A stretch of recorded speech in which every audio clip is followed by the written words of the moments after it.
Welcome to session 6. In this session, we're going to look at how to understand organisation features and use them to locate relevant information in a range of straightforward and complex sources. Okay, so by the end of this session, you should understand what the purpose of the text means, provide a clear explanation of the purpose of text, and use a range of language features and devices.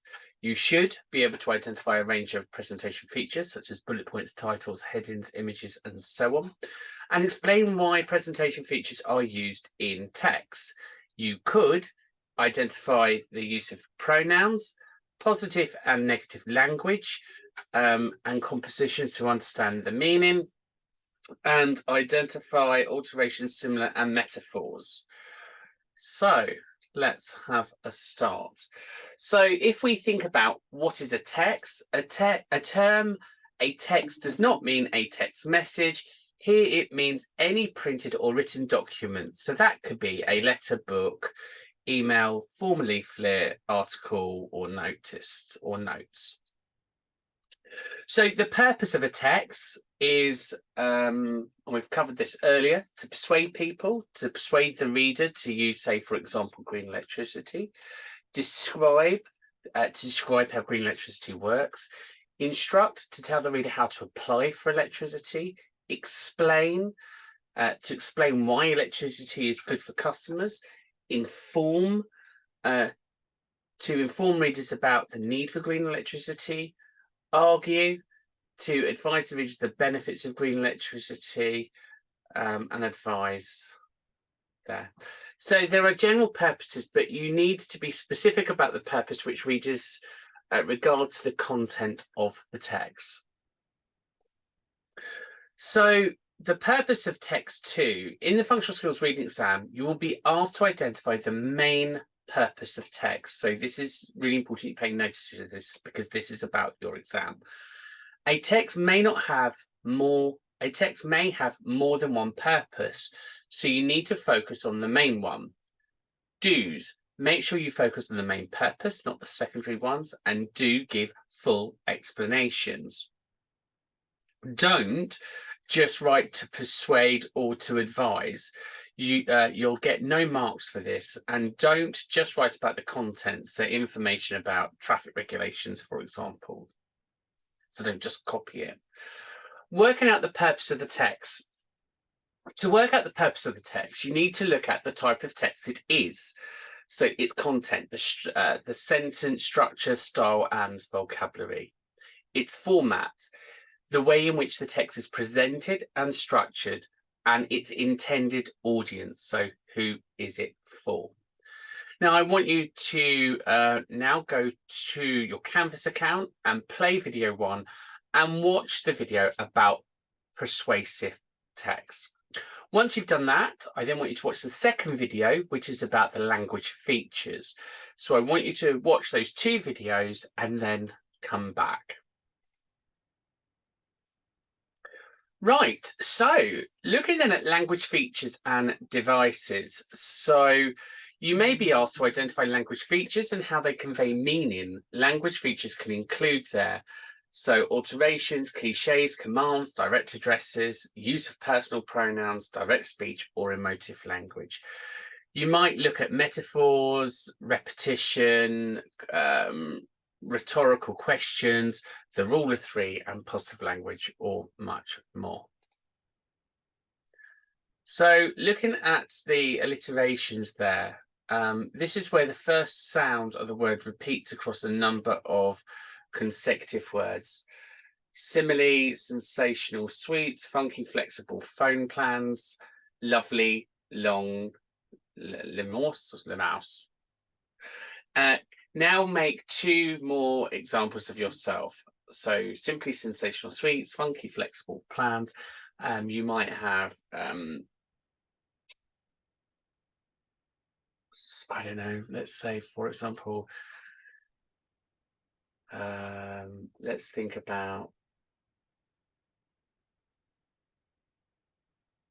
funky, flexible phones could be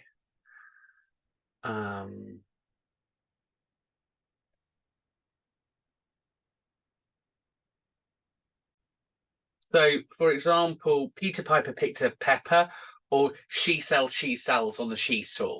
So it's kind of words that repeated across a number of consecutive words. Okay, so that's the alliterations. Then we've got our cliches. So cliches are overused sayings or words. So, for example, over the moon, frightened to death, every cloud has a silver lining. Can you think of 2 more examples of a cliche?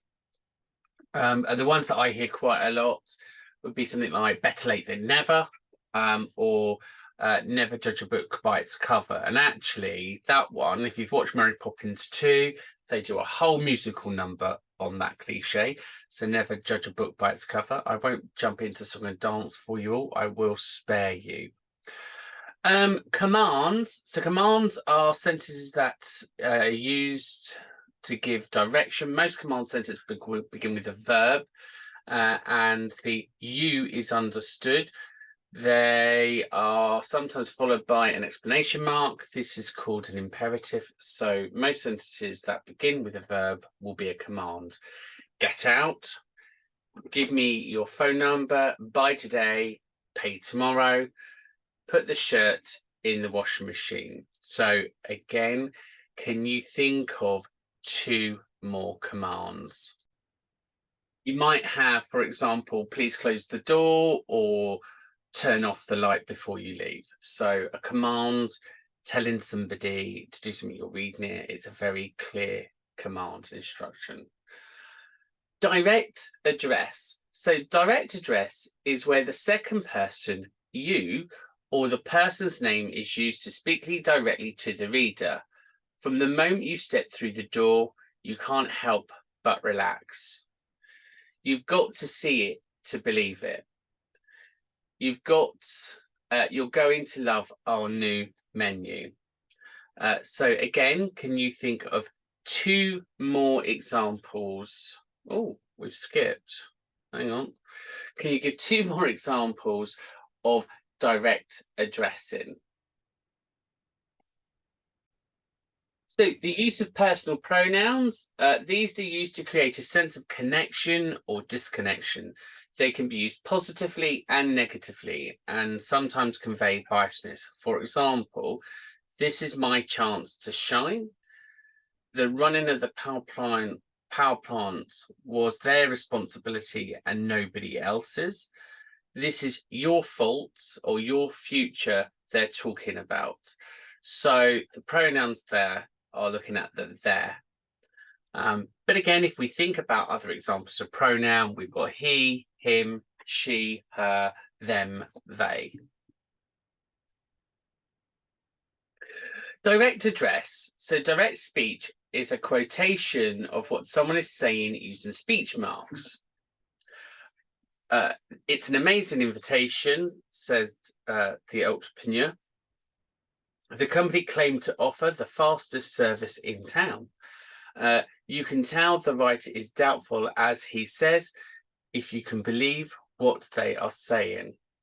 Now, can you think of another couple of examples? Speech marks may be used to add meaning to the sentence, such as the mansion Paul claimed to live. So the mansions Paul claimed to live in was nothing more than a 2-bedroom terrace. Here, the use of mansion is to describe Paul's claims.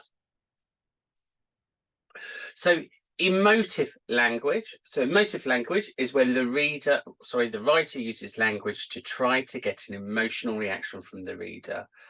This is to make the reader feel empathy. Can you really abandon these poor kittens to a terrible fate? To make the reader feel angry. The monster's actions devastated the life of an innocent woman. So again, can you think of 2 more examples?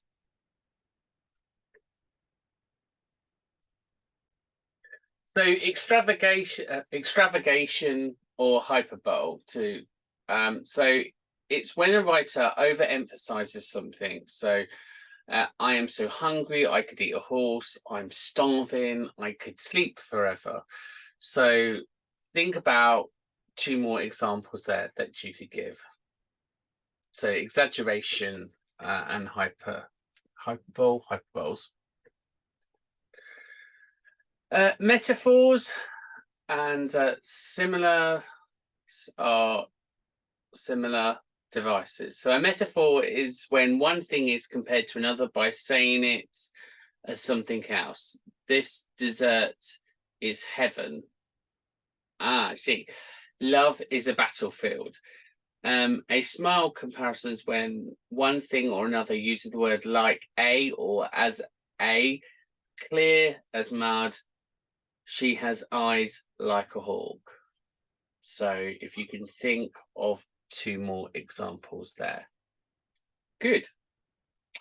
So repetition is the repeating of a word or phrase or emphasis. So we can win this game, we can win this match, we can win this tournament. I can't eat, I can't sleep, I can't even breathe. Recycle glass, recycle plastic, recyclable, or recycle cardboard. So now think of 2 other examples.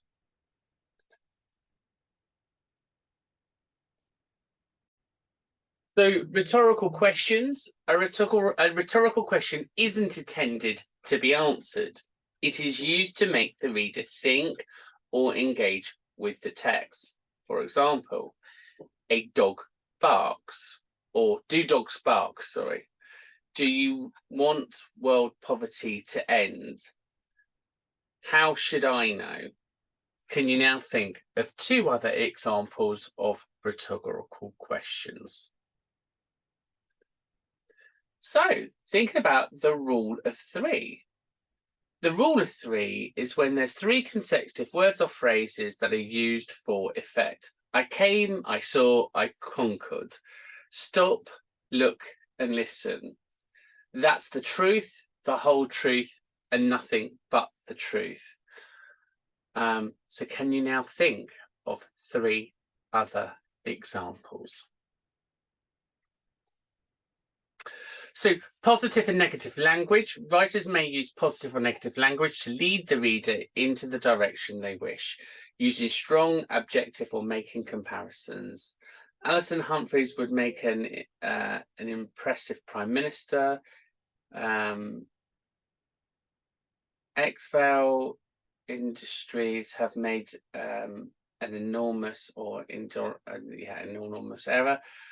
Look at the standards of living now in contrast that of the 1970s, and the average consumer is quids in. Now think of a strong positive adjective for strong negative objectives and a comparison. So identifying the language features. So what is the example of? It's going to be fun, fun, fun. So that was 3 things. So that's the repetition, maybe. This is madness. So this is madness. That might be the hyperbole one. Not hyperbole. Yeah, you know which one I mean. Your love, our delicious breakfast. So maybe that's a direct address. It's raining cats and dogs. That's a cliche. The victims were subject to cowardly assaults, and that's, if you remember right, that would be an emotive language. Lovely. So if you now want to go back to your Canvas account, and let's try activity 1 for language features. Good. So when you come back, we're now going to look at presentation features. Presentation features forms part of the way that text is structured. This includes statistics, diagrams, textbooks, pictures, captions, headings, subheadings, bullet points, number lists, and website menus, which we've covered all of those so far. Statistics, diagrams, tables, and charts. These often give numerical information in a small space. They should have a title. They may have a key or label to help you understand the information. So you can see here you've got an appendix in a table, and there's your charts and graphs for reading the data. You may have images. These include images of drawings or photographs that illustrate what's trying to be said. A label underneath the image is called a caption. So you can see here, this is the Titanic expedition, I think, which is over in Belfast. You've got your photo, and then obviously it says the Titanic Quarter in Belfast is named after the Titanic Expedition Centre. So that gives you the idea there. Headings. A heading can also be called a title. It appears at the start of a text or to tell the reader what it's about, and a subheading is a heading of a section of the text. So here you can see at the top, you've got your heading, and then you've got your subheadings on the side. Lists. So you can see you've got a list of ingredients here. Bullet points are used to draw the attention to the important information within the document so that the readers can identify key issues quickly. In fact, numbered lists are also used when items need to be understood in an order of importance. The recipe uses bullet points and numbering. Website menus. So menus are used to find your way around websites. They tell you what section or page to click to find details you are looking for. So here you can see this website has a search function, so you can input information to what you're looking for. You have your section titles up there. You have quick links here on the home page, all helping you to find relevant information. Text or the presentation features. Writers sometimes use text features to draw the attention to parts of a text. These might include, you've got your features and reasons, so you've got subheadings there to help identify topics and where to find them as you skim and scan a text. And we covered that in the first lesson, didn't we, for reading? Different fonts. This shows different topics and sometimes importance of interest. The use of bold, which can help you find words in the glossaries. Bullet points, which brings your attention, or numbering, which is the order of a structure or something. Diagrams help you have a better understanding of what you're looking for. Charts and graphs help numerical data seem more easier to find. Images helps you understand what you're looking at. Captions can understand the content of the image, and labels help you identify charts, graphs, and maps. So if you now move on to activity 2, remember as you log in, you can do the assessment and the answers are on the next page.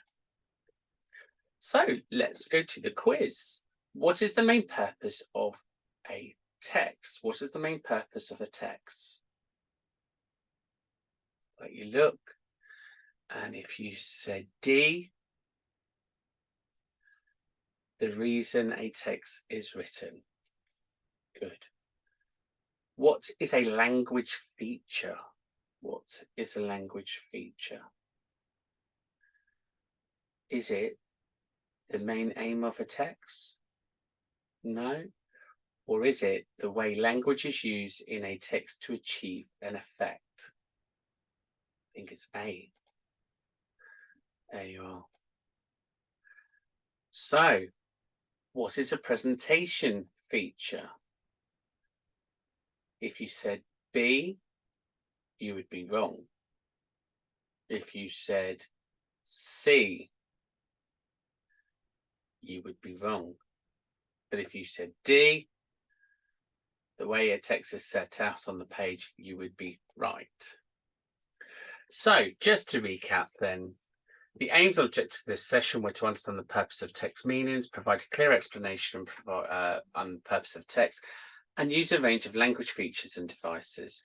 You should identify a range of presentation features, bullet points, titles, headings, images, and so on, and explain why presentation features are used in text.